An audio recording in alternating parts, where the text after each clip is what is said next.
Everyone, पहला सवाल। Ma'am, किसी मेल की नसबंदी हो जाने के बाद क्या उसकी यौन इच्छा पर कोई प्रभाव पड़ता है? बिल्कुल नहीं पड़ता। उसकी जो सेक्स लाइफ होती है वो पहले जैसी ही रहती है, उसकी यौन इच्छा प्रभावित नहीं होती। बस फर्क सिर्फ इतना होता है कि जब वो सेक्सुअल एक्टिविटीज के दौरान, यौन क्रिया के दौरान जब वो क्लाइमेक्स पर पहुंचता है और उसका वीर्य डिस्चार्ज होता है तो उसमें शुक्राणु नहीं होते। मैम, मैस्टरबेशन और सेक्स में क्या डिफरेंस है बताइए।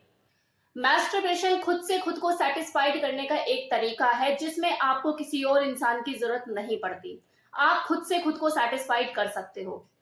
लेकिन जो सेक्स है वो क्रिया है जिसमें आपको किसी दूसरे इंसान की जरूरत पड़ती है और उसके साथ मिलकर आप अपने आप को प्लेजर फील कराते हैं और सेटिस्फाइड करते हैं। मैम, क्या लड़कियों को भी स्वप्न दोष होता है? बिल्कुल होता है, क्यों नहीं होगा? क्या वो इंसान नहीं है? क्या उनके अंदर यौन इच्छा नहीं है? उनके अंदर भी तो हार्मोनल चेंजेस होते हैं। अगला सवाल।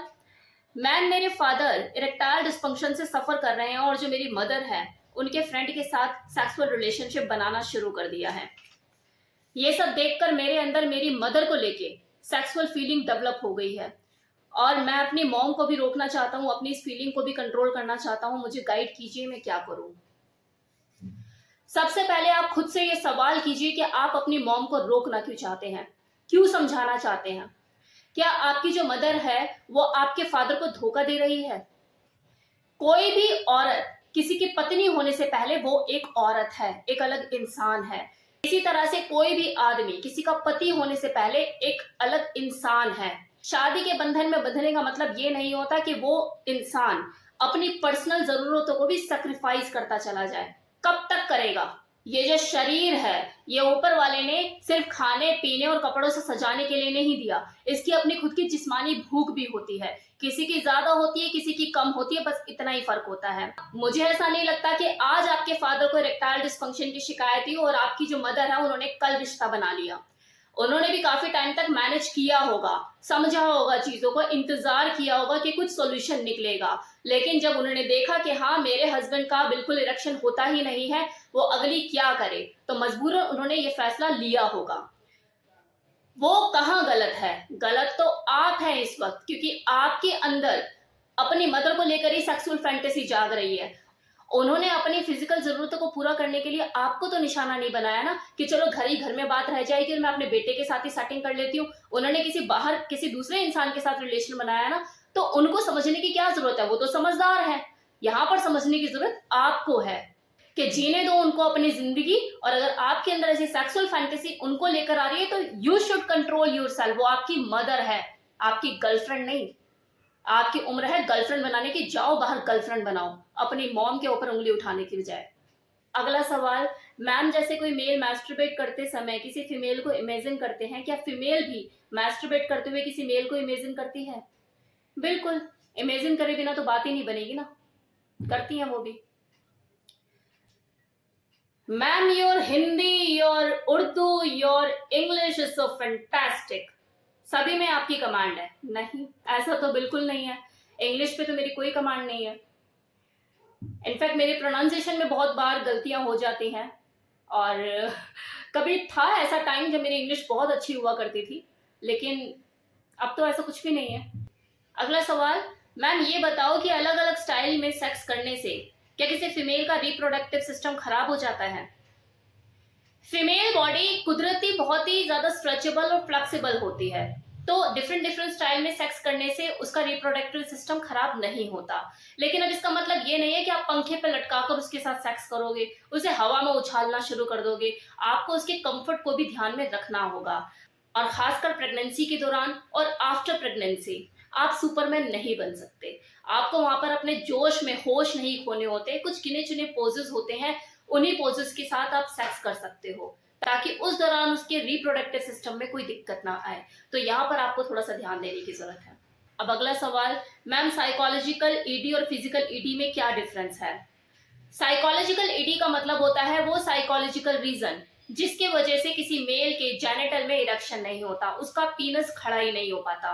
वो साइकोलॉजिकल रीजन कुछ भी हो सकते हैं, लाइक मेंटल प्रेशर है, स्ट्रेस है, एंजाइटी है, डिप्रेशन है, तो ये सारे फैक्टर रिस्पॉन्सिबल होते हैं साइकोलॉजिकल ईडी में। इसी तरह से फिजिकल ईडी, फिजिकल ईडी मतलब वो फिजिकल रीजन जिसकी वजह से किसी मेल के जेनिटल में इरेक्शन नहीं हो पाता है।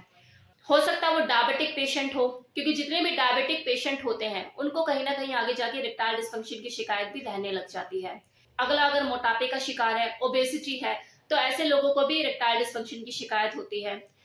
कोई बीपी का मरीज है, उनके साथ भी ये प्रॉब्लम होती है। कार्डियोवास्कुलर डिजीज है, ब्लड फ्लो नहीं हो पाता प्रॉपर पूरी बॉडी में, तो वहां भी ये दिक्कत होती है कि उनके जेनिटल में इरेक्शन नहीं होता। तो ये डिफरेंस होता है।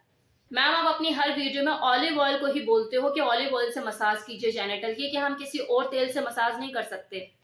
बिल्कुल कर सकते हो, खाना तो किसी भी तेल में बनाया जा सकता है ना। कोकोनट ऑयल में भी खाना बनता है, सरसों के तेल में भी बनता है और ऑलिव ऑयल में भी बनता है। ये अपनी आपकी पर्सनल चॉइस होती है, आप कोई भी तेल यूज कर सकते हो। लेकिन ऑलिव ऑयल मैं इसलिए बोलती हूँ क्योंकि वो स्पेशल मसल्स को स्ट्रेंथ प्रोवाइड करता है। ये सवाल मुझसे हर बार कमेंट सेक्शन में पूछा है, कोई है जो बार बार पूछ रहे हैं और मैं हर बार जवाब देना भूल जाती हूँ। इस बार मैंने सोचा यार इसका जवाब दे ही दूंगी। सवाल है कि इंडियन औरतों की वजाइना इतनी काली और बदसूरत क्यों होती है। इस तरह से देखा जाए तो जो इंडियन मेल है उनका प्राइवेट पार्ट भी तो काला और बदसूरत होता है। हर देश के खान पीन और उसकी पैदावार पर वहां की ज्योग्राफिकल कंडीशन और उसके एनवायरनमेंट का बहुत फर्क पड़ता है। सेम इसी तरह से उस देश के रहने वाले लोगों की शारीरिक बनावट, उनके रंग रूप पर भी ज्योग्राफिकल कंडीशन और वहां के एनवायरनमेंट का फर्क पड़ता है। और ऐसा नहीं है कि अगर फॉरेनर लोग गोरे हैं, चिट्टे हैं, तो उनको जो प्राइवेट पार्ट है वो भी दूध की तरह सफेद होगा। 19-20 का असर तो उनको भी पड़ता है। बस फर्क सिर्फ इतना है कि अगर वो गोरे हैं तो वो उनका जो प्राइवेट पार्ट है थोड़ा ब्राउन होगा, और हम लोग क्योंकि ब्राउन है तो हमारा जो प्राइवेट पार्ट होगा वो थोड़ा सा काला हो जाएगा।